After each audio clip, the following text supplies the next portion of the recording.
Alright, welcome back to Nick Lenz's Comic Corner, classic / non-classics.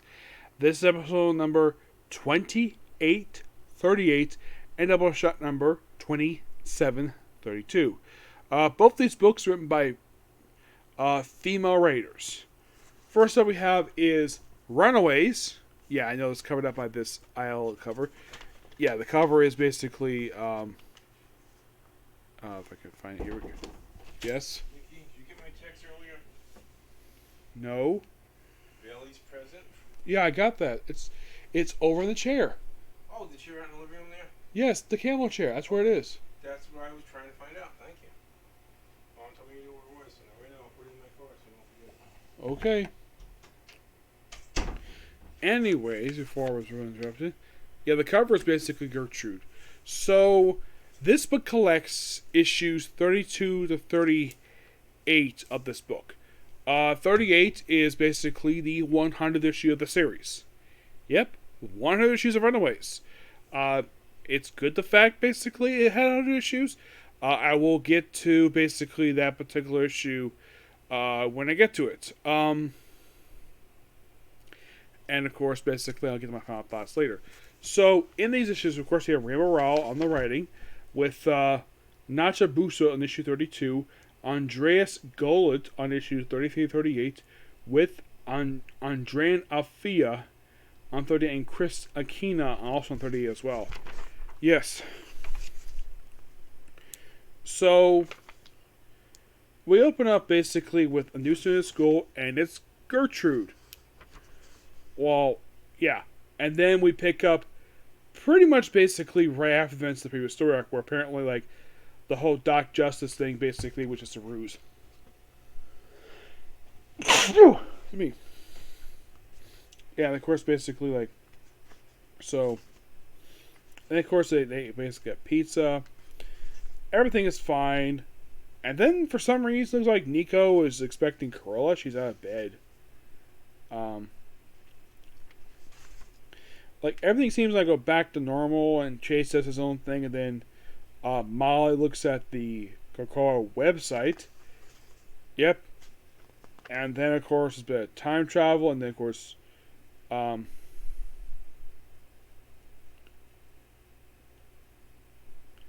then, of course, stuff with Victor and the Doombot.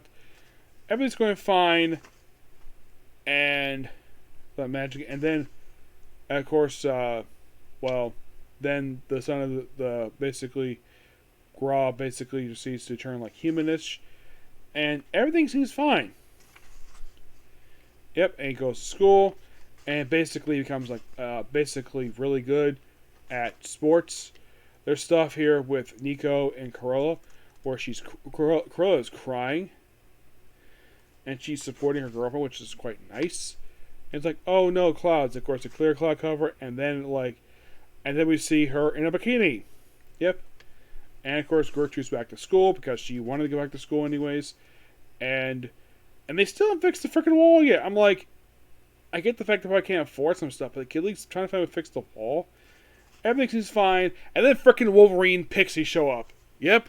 Wolverine wearing his okay, he wears the brown and yellow costume. And, of course, they're in the mistaken belief that Molly is being held hostage. And maybe she requested, like, the Coca-Cola. And, of course, there's some interesting stuff here with Pixie. I'll get to that. Yeah, and it turns out, no. She actually did not apply. At all. She just looked at the website. And, of course, like, no. It was like, oh, I didn't write a letter. And of course, the funny thing is, of course, Wolverine's carrying her, and of course, she gets off Wolverine, and then picks him up. Yes, this is funny. Yes, I think this is funny. A little girl who's stronger than Wolverine, a guy who's basically at middle of his body. And apparently, apparently she requested, and nope, it's not true. She just looked at the website. She did not apply at all. And oh yeah, and they do mention here the fact this is not the first time that the X-Men tried to force her to join them, because this also happened in Volume 3. Yep. And they go in a van, and of course they go find out exactly what the heck this is. Nico starts hanging out with Pixie for some reason. Yep. Yeah, just hang out with her. What, Julie told you? Yep. Yeah, just hang out with her for a bit. Corolla, her girlfriend, and everything seems smooth. And of course, fighting some demons. Then fighting some ice cream demons? What the heck? Yep. And then, of course, they get back to some mansion, and of course, they hug. And the issue ends a bit awkward note. This is issue 34, mind you, where it looks like Pixie and Nico about to kiss. And, well, it doesn't happen because Molly and Chase show up. Yes. Yeah, Rambow Rowell basically turned Nico bisexual. I'll get to more of this later on. Of course, basically, yeah, they find out where this is. Apparently, it's a bit of the whole thing of her. Apparently, this woman's daughter is mutant, and she's like getting nightmares and like refreshed, and it's a very interesting story for what it is. And then there's stuff with Corolla, yes, and her being close to the sun. Yeah, that actually is something that would spill the doom of the series. Yes, because her powers are going barely control. And there's all stuff with, of course, Corolla is losing some trust in Nico, her own girlfriend, because of the staff. And then we see Chase making out with a future version of Gertrude. You know, the one from Volume 3. Yes, the first future Gertrude from Volume 3. Yeah, she's back here. By the way, did these issues bother to resolve that plot thread? Nope. Yeah, it just that we have a future version of Gertrude hanging out with Chase. And yeah, and she and of course the kind of tease present Gertrude. Well, it looks like she's about to get a relationship with Victor Machina. Yep. And then we have the two Gertrudes see each other.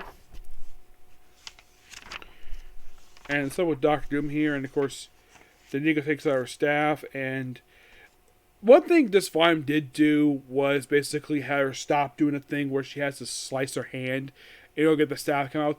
That was a thing for years. And finally, I think Ray Ramos said, yeah, that's stupid. So they fixed that. And then the stuff here with Chase and the Gertrude stuff and Victor. And then the alien spaceship shows up. And then, of course, we have the Light Brigade here. Yep. And then the penultimate issue ends with Alex Wilder at the join the J team. Yep. And then we have some makeout session between Nico and Corolla. Yeah, and then, of course, they're here, and then apparently she contacted them. And the reason?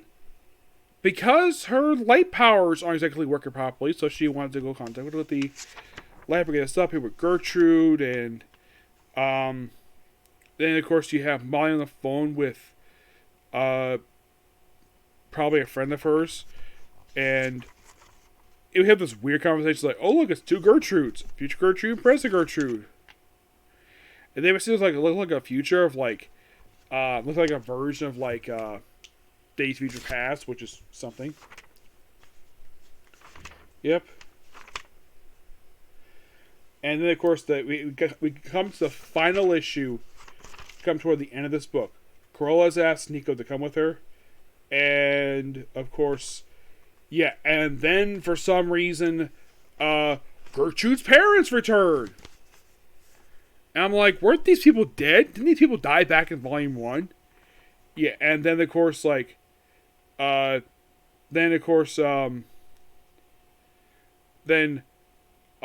Lancer and Chase get separated because of Chase, and of course Chase gets merged with, and of course Chase gets sent to the future. Yeah, he gets sent to the future. Yes, Chase Sheen is sent to the future. Gertrude's with Victor, and there's stuff here with the Light Brigade. it's like, yeah, come back, and of course, they make out take the staff with her, and then we jump ahead to sort of like a post-credit scene where we see Alex Wilder wearing Doc Justice's suit, and he's talking to Xavier, Corolla's fiance. And that's the book. In a nutshell. Yes. Let's see. How long is it? Yeah, this... Yeah, let me take a look, see how long it's been since the last just came out. Just a few years ago. Okay. So, before I talk about the Birds of Prey book, which I have right here, let's get my final thoughts on Runaways Volume 4. I really enjoyed this volume. Excuse me. I never had anything at fault with this volume, per se. You might be thinking, is there any woke stuff, any trendy topics in here? Not really. I just basically, it has similar flavor with the Brian King Vaughan stuff, what he wrote for the series. I never found anything wrong with the book. The book was fine. It was surprising how long it lasted for. I was surprised about that because, like, this book kept breaking records. And I think the reason they brought the book back was because they were on a TV show. And my guess is it could be maybe the reason the book ended because the TV show was not on the air anymore. That could be the reason for it, but you could get the book going. I mean, the book originally back in 2004. Yeah, so issue 38 was the final issue. And I talked about a few years ago, like, the book ended. Like, okay. Like, is the reason why this book had to end? Like, was it low sales? I highly doubt it. I think the book was doing pretty fine. Solid-wise, I'm guessing. Now, one big thing about this book is that Nico is now basically she's sort of bisexual because they do acknowledge the fact she was related with Alex Wilder. Now, do I have honestly an issue with this? Throughout this book being published, throughout the about 2 years the book was published, from like 2017 to about 2021. Of course, yes, the book did take some time off because of COVID. Did I have a problem with that? Not necessarily, because it seems as though Rambow was following up an idea Frankie Vaughn had back in Volume 2 of the book, where it seemed like Carla was really interested in Nico. And then, like, maybe this was a planned idea that maybe Frankie Vaughn wanted to do, but he probably couldn't because stuff happened, so he left the book and headed over to a few different writers, which then the book was put on hiatus and put the book back. I have Priest's book coming back. Here's a really weird thing about this book, is that pretty much like almost every single volume is published while I've been reading comics. Yeah, this is one of those series that's basically kind of weird when it comes to that, because normally, like, books published for decades, and, like, I get the time that I've been reading comics, like, 2 or 3 volumes of a run. But this is probably, this is just my announcement, I think this is probably the only multi-volume book that actually has been publishing, that had its first volume published basically the very year I started reading comics back in 2004, which was 20 years ago. Did I think book need to end? No. The book could last even longer if it wanted to. I never heard anybody talk about this series. Aside from me, I've never seen any reviews for it at all. It just seems like... And the whole thing with, like, at the start of, like, reuniting the team, that's fine. I had no issue with that. Did I have a problem with basically breaking up Corolla, where she was dating Julie from Power Pack? I like the fact that Molly was supposed to have Power Pack, and the fact she saw her poster. And the fact that Julie decided to break up with Corolla because she didn't listen to her seemed a bit of a weak reason to basically put a relationship with Nico. And then, like, it just seems though, like, stuff kept getting in the way. Like, they had the first kiss, and Alex Wilder returns. Now, here's something interesting about this book that you may not know. Throughout this entire book, there is no scene in this entire 38 issue run where you see Corolla and Nico in bed together, implying these two may have had sex. This never happened in the book. I don't know what was the reason for it. I thought it was kind of weird. Like, you can think, oh, maybe because teenagers. Not really. I think like most of them, except for Molly, are probably like in their 20s by now. I remember it was a joke from the first volume where basically, like, I'll grow up and marry a Wolverine. She's met Wolverine a few times. I can marry that guy. Yeah.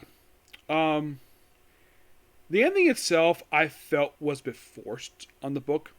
Like, forcing Chase feature with the future Gertrude, which I kind of felt as though reading this book again, I felt as though that was kind of coerced in this book because the book was ending. Let's just have Chase be back with Gertrude, but not with present Gertrude, but with future Gertrude. It just seems like a bit out of left field. Yes. And the fact that he just sent the future to be with her. And the whole thing with Corolla being forced back to go to space, that I felt was forced as well. Those two plot threads in the last issue were very forced. And my guess is, reading this, and this is my theory, I don't know if that was Rowell's idea. I don't think she wanted to end the book that way. By forcing two characters in the book and me. Here's the weird thing. Since this book has ended, most of this cast has not been seen this book end. I think Nico's featured in Captain Marvel. But aside from that, like, nobody else featured. Like, the Runaways have virtually disappeared from Marvel Comics. I would think they're a cult favorite. I think people love the Runaways. Like, if you think, oh, was this book bad? No. It's a solid run. Is it amazing? I think the book is good. I don't think the book is amazing. I know it's but I appreciate that the book basically broke a lot of records. Like, it broke volume 3 when age 15. That was easy. And then, like, not long afterwards, broke volume 1, which was 18 issues. It broke out with issue 19 of the book. And then the previous trade, we actually had the 31st issue. First, and maybe going to be the only time we have 31 for this book, because the book had to end. I'm very happy the fact the book even reached 100 issues. Oh, and in case you're curious, though, does this trade include the cover gallery for the entire series? The answer is yes. Yes, indeed. The entire run. Every single cover of this whole entire series. You might be thinking,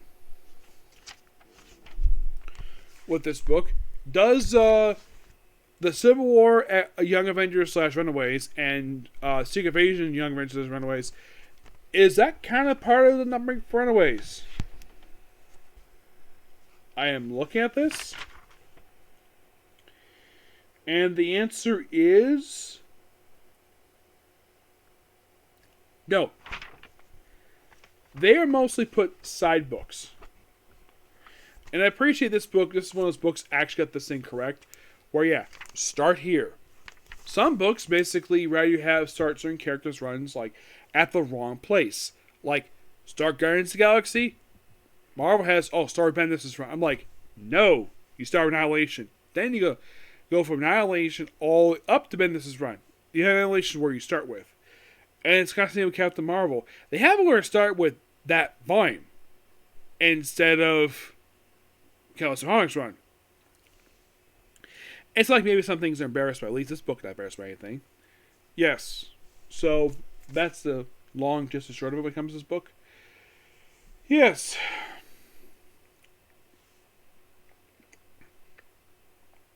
Yes, I had all the Coca-Cola stuff, but it's only there for like an issue or two. If you think about it, the Coca-Cola stuff in this book, which they probably had, I'm sure Raymore had to include that, because Molly is a confirmed mutant in our comic universe, and because they had the time, of course, up until recently, had the whole Coca-Cola stuff.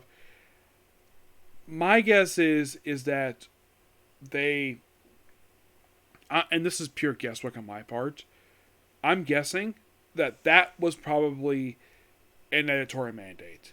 That's My guess, anyways, is that she was probably mandated to feature Stepbrother Krakoa. I'm sure she was fine running Wolverine Pixie fine, but I felt as though the whole Krakoa stuff was probably editorially mandated. Because that's a big thing in Marvel Comics. Not anymore, it isn't, anyways. That was up until very recently. That's how I feel as though when it comes to that. The whole thing with the J-Team I thought was a really interesting concept. But it just felt it was just a stark for what it was. But it definitely was Runaways. Nothing wrong with that. It basically felt like what the title it promised. It featured all your regular characters. Well, most anyways. And it's like it ends on an abrupt cliffhanger, returning Xavier. First time since volume 2 of the book. That was the last time he was seen. He hadn't been seen almost 20 years. Like, why in the world that the writers are going to bring him back in the final issue? Just so they could force a marriage on Corolla that she does not want at all. She won't be with Nico. And instead, nope, she's forced into a relationship with Xavier. Yes, that relationship was forced on her. It was part of the story, but that's Brian K. Vaughan for you. Alright, moving on a different book, we have Birds of Prey, Murder and Mystery. Of course, this book is the start of Gail Simone's critical acclaim run for the book. And the run apparently DC cares more about than the run that actually started this book. Yep, because as of recently, this entire run for Birds of Prey by Gail Simone, every single issue, from this point up until 108, it's all in trade. Yes, the entire Gail Simone's in trade. Is Chuck Dixon's run? No! Because DC doesn't care about Chuck Dixon. It depends on what they feel like or not. Okay, so this book collects issues 56 to 67 of Birds of Prey. So, of course, like I mentioned, Gail Simone does the writing with Ed Baines, Cliff Richards, and Michael Golden on the artwork. I've actually met Michael, very nice guy. I actually saw him just last year at Fanboy Expo. The cover right here is Greg Land, John Lustin, Justin Pooster. Yep. Yeah, and the opening issue is called Of Like Minds. That was actually the first trade to collect this thing. Yeah, for some reason, if you saw the original trades for Birds of Prey, for some strange reason, after the first 6 issues, they skipped over a lot of this run. Yes, it's like after issue 6, like they released volume 3, and it's like Gail Simone's run. Because it's like some people at DC is like, screw Chuck Dixon because basically the guy had balls to him. So the Of Like Mind Stark is like, oh, we have Black Canary go undercover. And she has a white ass thing, or she has fishnet stockings back. Chuck Dixon, I heard a review on his podcast of why he had to change the costume to the way it was done on. Sometimes basically you look at your leggings, and sometimes you wear bare legs. He said the reason why that was done that way was because she had a solo book that got canceled due to low sales. So they want to feature the character, but they want, I guess that he didn't want people reminded of a failed title, and so you want to think this book is just another Black Canary book. And that was the reason for it. So, yeah, so Black Canary just back in a new costume, back to fishnet stockings again. And of course, like some eating, and of course stuff with the stuff here with Black Canary, like really fun stuff here with Fight Club. Yep. Oh yeah, and there's also with Savant. Yes, Savant, who is which I believe 56 was actually his debut appearance, because Savant, I was thinking, wait, Savant, as in, didn't he show up in the Suicide Squad? He did. He's a Gail Simone creation. Yes, so Black Canary gets captured by Savant, where apparently he broke her legs, and he proceeded to tear up her fishnet stockings. And he's like, have her chained up on a bed. Yes. He attempts to feed her, and of course, basically, it's like, oh, because she's undercover. Now, of course, yes, she doesn't know who Oracle is. And then, of course, like, okay, she's a captive, so she contacts the Huntress. Yep, the Huntress. And I love this attire for the Huntress. I love this look for her. She looks beautiful in this outfit. Yep, so the whole thing is trying to find Black Canary's guy missing.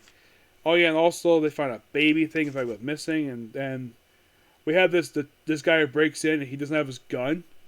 I'm like, okay, so Ed Baines, what the heck is up with this? So you have a cop break in, he doesn't have his gun? Like, these guys have got like AK-40, like, what the heck is up with this? So silly. Oh yeah, and Huntress left one of her gloves for some reason. So, this Savant's bodyguard proceeds to look at her, look back and walk out. Yeah, and then we have this scene that looks like somebody trained with this Chinese guy. For some reason, he's gold. Not sure why he's gold for. Yep. So, and of course they try to feed her, and of course like, nope, not feeding her. Yeah, and then of course Batman is basically just talking to this other vigilante who's here, doesn't tolerate him. There's stuff here with the Huntress. Yeah, and of course then I think it's Savant where he proceeds. Looks like he sits on the bed where Black Canary is, and he's like, "Oh yeah," and it's like, oh, he has a knife, and it seems as though that she's looking down, she's looking at him, and based upon the artwork, it seems like he wants to strip her out of the costume, basically strip her butt naked, but that doesn't go anywhere. It's like it's here for like 1 pound, just tear right at her costume, where her belly is, like tell what Oracle is, and like nope. And of course she's found, and then of course then she gets out of the restraints, no problem. Still with the casts on her legs. Oh yeah, and then we come to this cover here, which is commonly like the Birds of Prey like team thing, and of course we have chapter 4, which is issue number I think must be like 59, I think it is, because that's what this issue is. Yeah, and of course they do find Black Canary is found by Huntress. And of course, take it out. She's doing the cast stuff, and then, well, able to walk no more. She's basically in the long boots for some reason. Oh yeah, and also she broke her arm. And then we have Black Canary out of the thing where she's like, and then she's always wearing this hood, and of course the guy is like, opens her cloak like, ooh, look at this outfit, ooh, sexy legs. Yeah. And she proceeds to pinch his nose. Always make sure if he's being searched. Yeah, because she's being searched. Yeah, Black Canary's here. Yeah, it's Savant's out in jail. And then, of course, Black Canary's in a wheelchair now. Despite the fact she's just walking. Yeah, her leg's not exactly working properly. So, then we have basically like Black Canary being told she's fired. And all because basically that she's going to die, and of course eventually she's able to stay on despite that. Yeah, I'm like, why the heck would you fire him? We're going to have Cassie Kane show up here. Yeah, this book is just pure awesomeness. I love this book. And then Lady Shiva shows up the very next issue. Yes, Lady Shiva's here for Sensei and Student. Yeah, and we have Batman. Look at this logo here. Yep. Him beating people up, and then the stuff here with Black Canary. She hangs out with Lady Shiva. Yep. And I like the fact that Lady Shiva, like, I'm thinking, like, where the heck is Huntress? Because Lady Shiva's here for a reason. And then we have the Sensei and Student storyline. And then we have where it looks like that. Yeah, and then they run into Jade, aka Cheshire, where it looks like she's swimming in her underwear and kicks her. Then she's recruited, apparently. And there's stuff here with they look at Cassie Kane here. It's like she's massively ripped under that costume. Oh my gosh. Yeah, it's like they had to do that for some reason. Yep. There's also thing like this person like on the processor. Yeah, they revealed in the very next storyline it's actually Brainiac, basically, she's talking to. Yes, so the stuff, yeah. And then Huntress is finally back in the book, finally. Yeah, so the team at this point is now made up of Lady Shiva, Black Canary, Huntress, and now Jade. It's like, wow. Is it just me, or is like Gail Simone's like, ooh, let's recruit the 4 hottest women in DC Comics? And I still pulled the same line from Batman and Robin when Cassie is talking to Duke. It's like, she says, you think my mom is hot. And he responds with, everybody thinks your mom is hot. And she smiles at that. Because it's indeed true. Everybody thinks that. And people also think Cassie is hot too. Yep. Sylvana's some reason out of jail. Yep. I do enjoy this book for what it is. And then we have at one point we have Black Canary wearing an S shirt. Yeah. Yeah, and of course she's hanging out with Huntress. And looks like they're going to a movie theater. It looks like an airplane. They're flying someplace. And then we have Huntress basically undercover stuff. Yeah, then we have the cover of the trade. Yep. Yeah, it's the cover of the trade. I'm not sure what issue this one is. Yeah.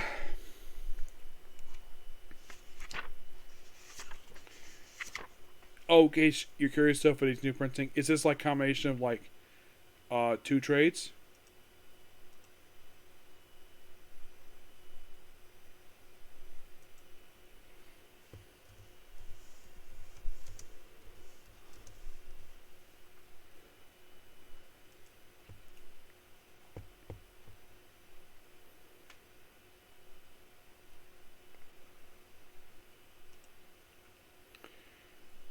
In case you're curious, yes, mostly.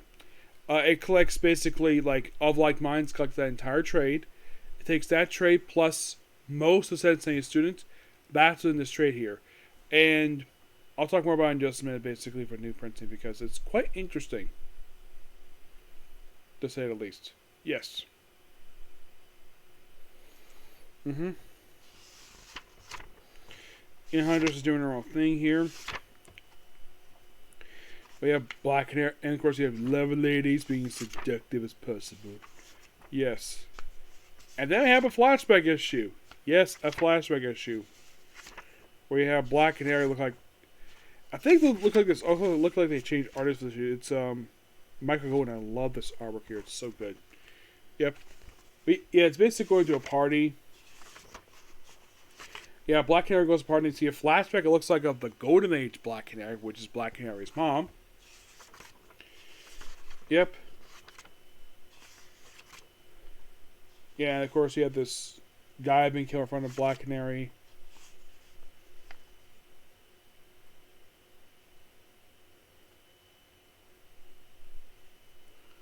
Or Laurel.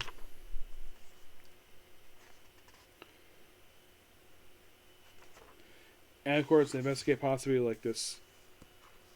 This guy here apparently is Cheshire's father, apparently. So does that mean Leanne is this guy's granddaughter? Yeah. They go take into custody. And of course then we have, randomly we have, get this, we have Katana and Catwoman randomly in the book. Yes. Catwoman and Katana.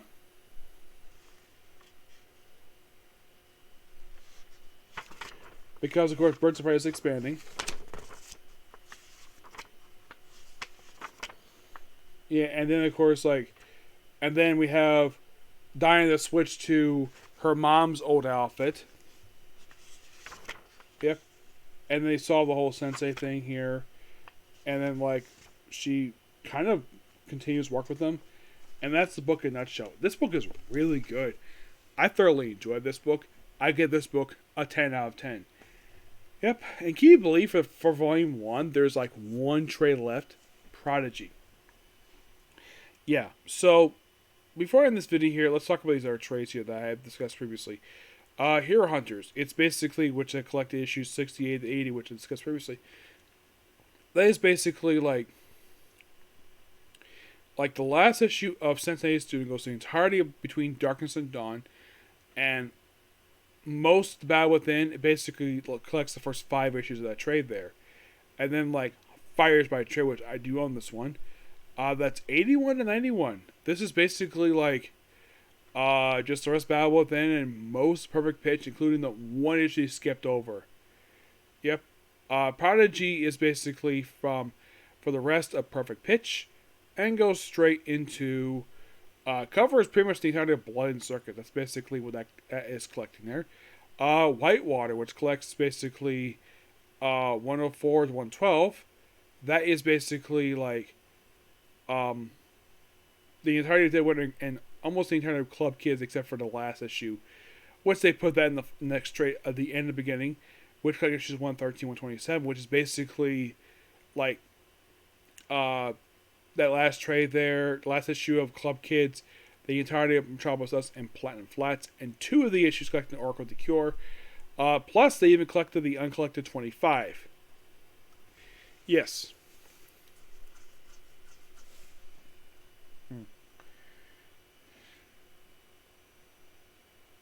That's where it is. Yeah, in case you're curious, so like